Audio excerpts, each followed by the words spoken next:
Today I stand before you as your president and also as a grateful son of this land.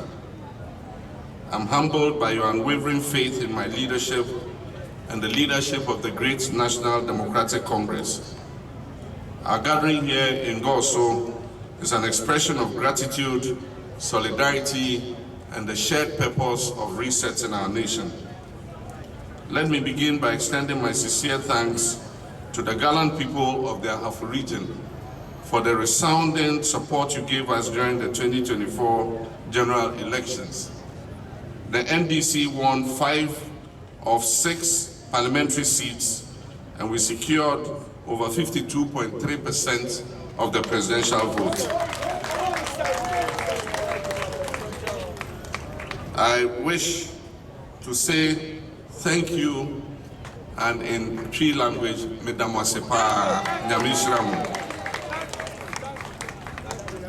That emphatic victory is not just a political triumph, but a reaffirmation of trust in our vision for inclusive development, social justice, and for economic transformation.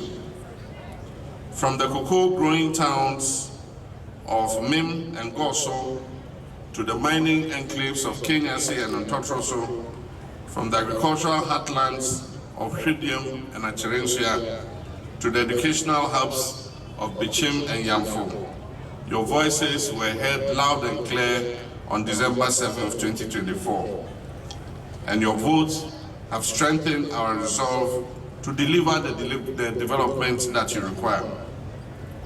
To Nananum, my fathers and mothers, our traditional leaders, I wish to express profound gratitude for your wisdom and your continued guidance.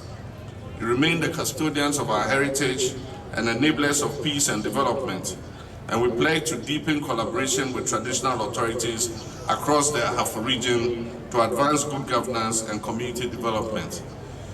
To all our traditional leaders, I say Ayiko and thank you very much. We visited your palaces, you received us warmly and gave us good guidance and advice that led us to win the election. Our development strategy is anchored in continuity and completion. We will not abandon projects that were begun by the past government. We are here to finish what we started and to build what is needed. And so we've undertaken an inventory of all abandoned and uncompleted projects that have been done by all previous governments, and will soon have contractors back at work in order that the taxpayers' money can be fully utilized. I've directed the Ministry of Roads and Highways to prioritize the completion of the Maban-Goso Highway.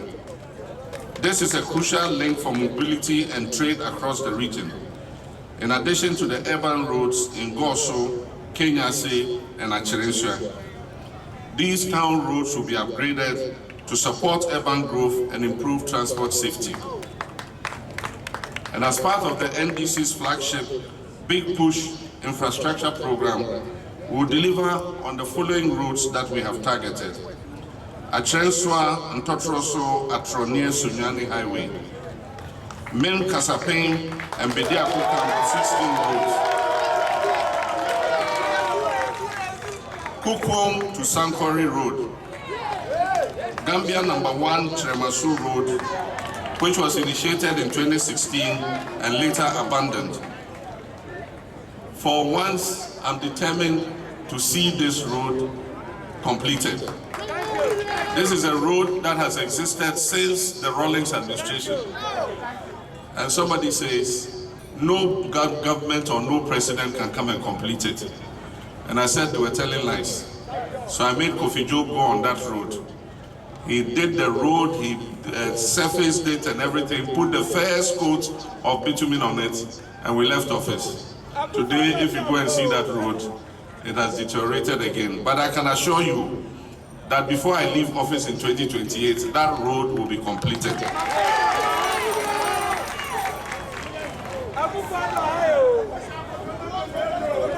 As I said, urban roads will also be done in Acherensa, Goso, and Kenyase, modern traffic lights and control systems will be installed in the major townships to ensure safety and improve vehicular flow.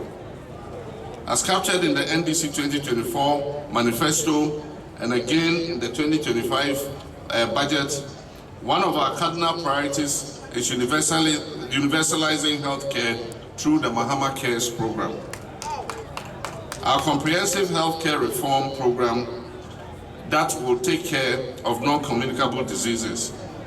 As part of this, I'm pleased to announce that plans are far advanced for the construction of a modern Ahafo Regional Hospital. As we promised in our manifesto, we said all the 6 new regions will receive regional hospitals. Ahafo is going to receive a regional hospital.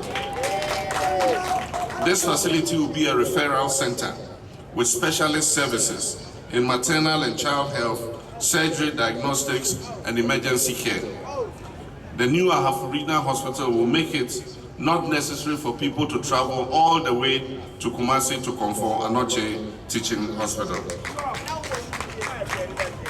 I'm therefore respectfully calling on Nananom and stakeholders to facilitate the allocation of suitable land for this critical facility. We remain committed to expanding access to tertiary education, especially in underserved regions. And so in line with this, the NDC government will establish a university for the Ahafo region to provide world-class agricultural, natural resources, and health science education. We'll upgrade selected nursing and midwifery colleges across the region into degree-awarding institutions.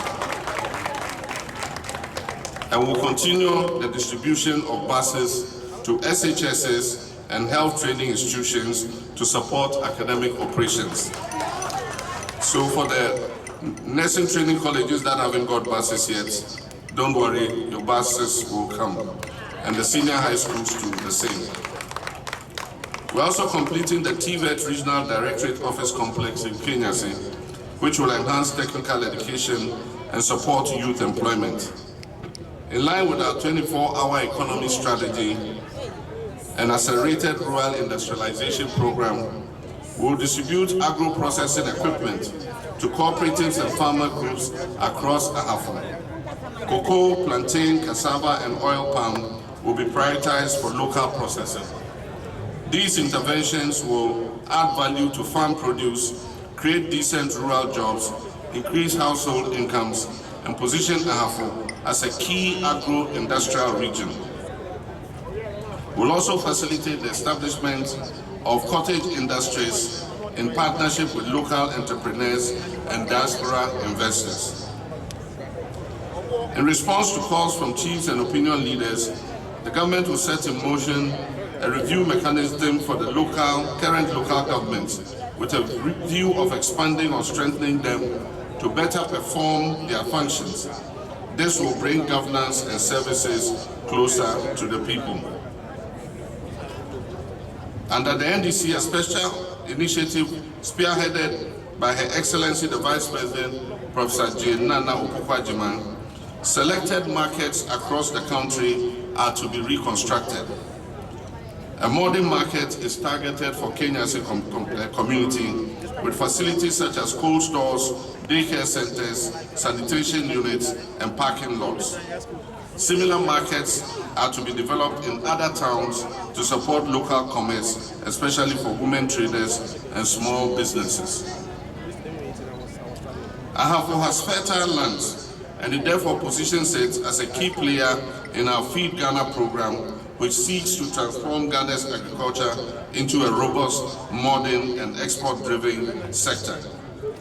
And so through this initiative, farmers will receive targeted input subsidies, mechanization support, and extension services.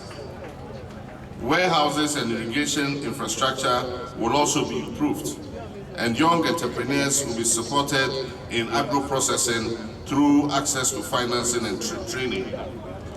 Let me emphasize that sovereignty is national, food sovereignty is national security, and together we will make Ghana self-sufficient in food production. Nananom, ladies and gentlemen, we will soon launch a Ghana labor export program. There are labor shortages in many countries across the world. We are negotiating with several of those countries to export some of our professionals to work on fixed-term contracts abroad.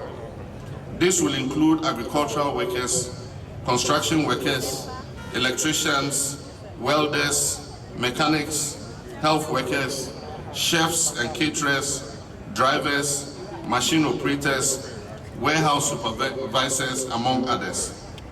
A contract has already been signed with one country for the export of 2,000 temporary workers. Young qualified people will be selected fairly from all the 16 regions of our country, including Ahafo. Plans are underway to revamp the collapsed cocoa sector. Incentives will be provided to our hard-working farmers to increase cocoa production. We aim to add 200,000 hectares of cocoa to Ghana's output in order to increase income of our farmers. And to cocoa farmers, the Cocoa Board Chief Executive has informed me that in August, they will announce the new cocoa producer price.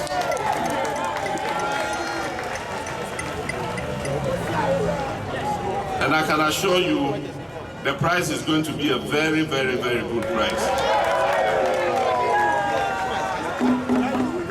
So those of you who don't have cocoa farms, go and start looking for land and start planting cocoa.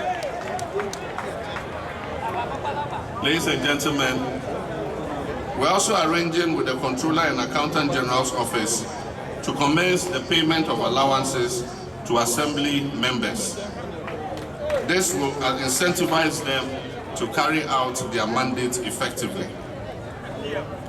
And as I said a few days ago, and let me be clear about it, our trainees, nursing trainees and teacher trainees will also start receiving their allowances.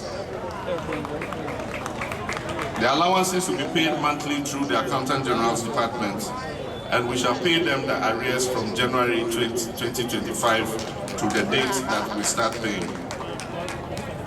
Distinguished ladies and gentlemen, the Ahafo region has always demonstrated resilience, discipline, and excellence. These are the virtues we need as we embark on the National Reset Agenda, an agenda that prioritizes people, restores hope, and rebuilds institutions. I wish to take a moment to commend some illustrious sons and daughters of this region whose efforts are significantly shaping the success of our National Reset Agenda. I wish to applaud the services and commitment of the Honorable Collins Dauda, who is Chairman of the Hajj Task Force, the Honorable Dr. Hanabisiu, who is Chief Executive Officer of the Minerals Development Fund, Mr. Dauda Ishak, Managing Director of Prestia Mines, Mr. Asanaba Imoro, Executive Secretary of the Seed and Legumes Program, the Honorable Asiedun Ketia Jr., who is the Deputy CEO of the Minerals Income Investment Fund, Mr. Peter Mensah, who is Deputy CEO of the Tema Dry Dock and Shipyard, the Honorable Mohamed Doku, who is a member of the Bui Power Authority, and last but not the least, the Honorable Eric Opoku, who is the Minister for Agriculture,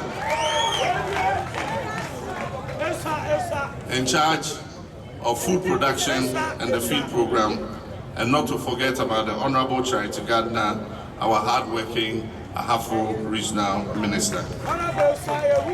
Their professionalism and dedication and deep sense of national duty exemplify the extraordinary human resource potential of this region. They stand as shining examples of how regional excellence contributes to national transformation. My brothers and sisters, let us work together across party lines, across faiths and generations to transform this region into a beacon of prosperity. You voted for a government that listens. You voted for a leadership that delivers. And I can assure you, the people of Ahafo region, I will not let you down. Let us together write the next chapter in the Ahafo story. A chapter of bold dreams, a chapter of courageous actions, and a chapter of shared progress. Mesdames, Messieurs, Papa. Nyamishra Munina. Nyamishra Ahafo Mai. Na Oishra Yamai Ghana. Mesdames, Messieurs.